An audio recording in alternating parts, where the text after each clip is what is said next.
and Thanksgiving came around, my dad and my mom, Patricia, would have a big family party on Thanksgiving, and we'd have 25, 30 people over there, and extended family from cousins on Thanksgiving, and then Christmas would come along, and we'd even have more people. We had cars lined up all around the house every single year, and we'd have 30 people, and the party was always at the O'Brien house on Christmas Eve and Thanksgiving.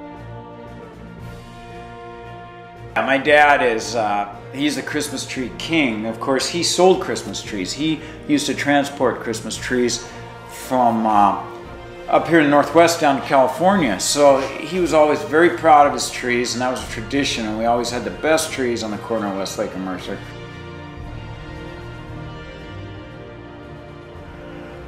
I couldn't have asked for two better people to guide me through life than my mother and my father as a pair.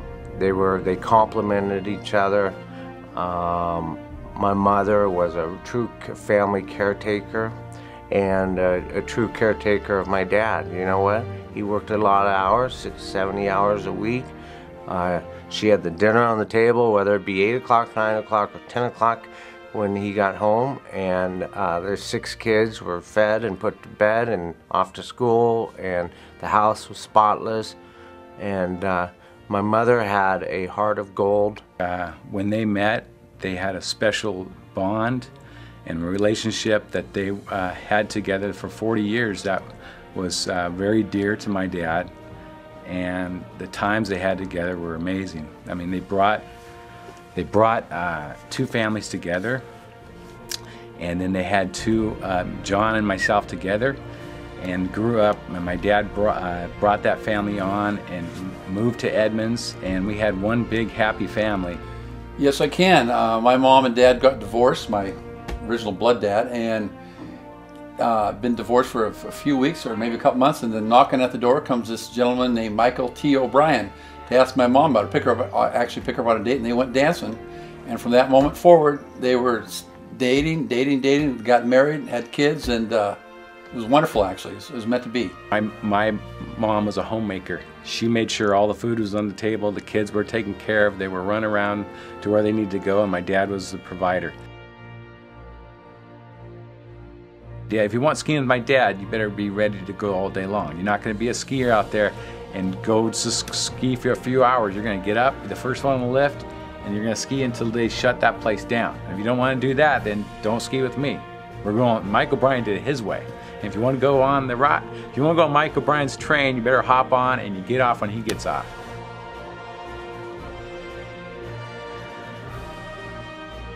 He gets up early and gets rolling. And he told me when I was a kid, he said, someday you'll get up every day at the same time. And I wondered what he was talking about. Well, to this day, I know that I get up, and maybe he taught me this, or maybe I taught myself, but I hit the ground running with a burning desire, no matter what I'm doing. Just a loving father. I think I admire his storytelling, the things that he can remember back from when he was 4 and 5 years old, and I couldn't if my life depended on it. A gentle man on the inside, but you know, rough exterior. The things I remember from growing up in that business are the work ethics that my dad instilled in me, and the importance of putting in the hours and doing what it took.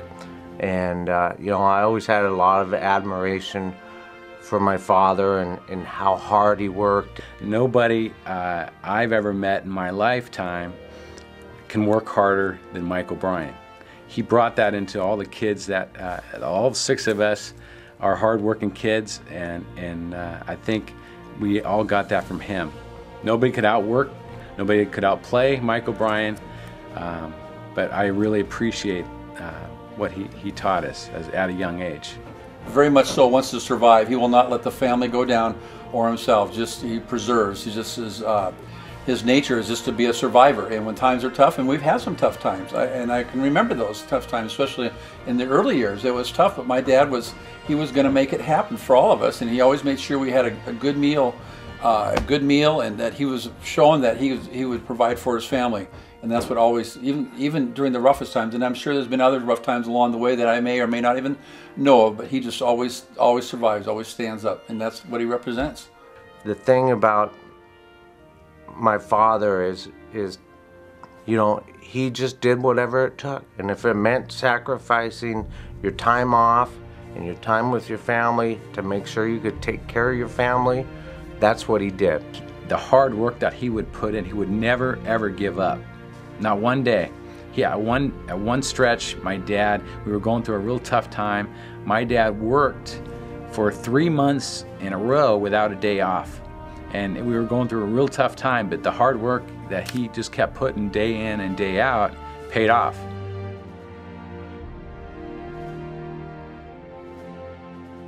Salesmanship is something, you either have it or you don't have it, and I think, from what I've heard from the moment my dad first walked into the business, it was you know, something that he felt right at home with, and he's very personable and charming and successful, and I've heard a number of different stories about the amounts of cars he was selling from right off the beat, and was good to my dad. He got in the car business with his brother Jack in California, and moved up and became a salesperson at William O. McKay Ford in 1960.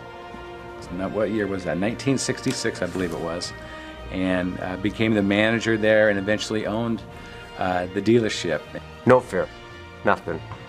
You couldn't break him, and he was not afraid of anything. He and a gentleman named Ralph Grossman worked together for many, many years at selling Lincoln Mercurys, and Ralph was a very important part of my dad's life.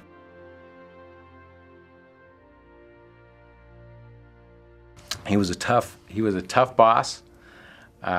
He demanded a lot out of people, yet he had a heart of gold. Oh yeah, we had a great time. We laughed. We had a great time. I learned a lot. The family was there. It was hard. It was hard, but you know what? It kind of paved a path to the life we lead now.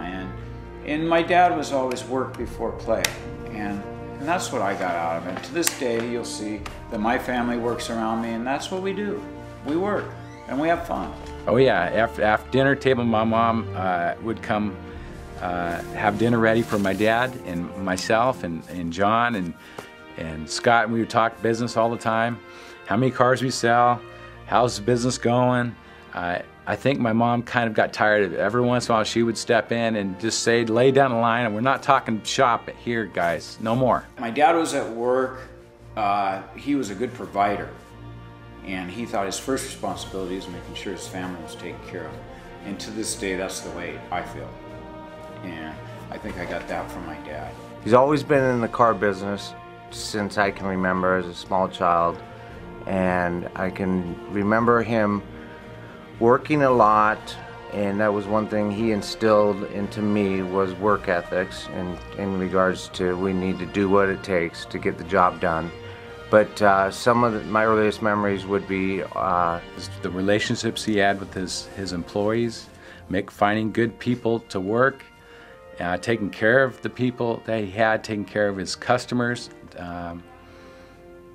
really defined the success of the business. You know, he always instilled in us the importance of family, but you had to do what it took to take care of your family.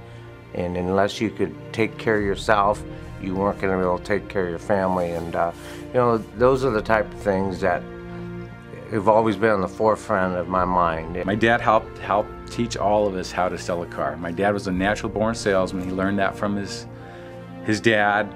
He learned that from his brother.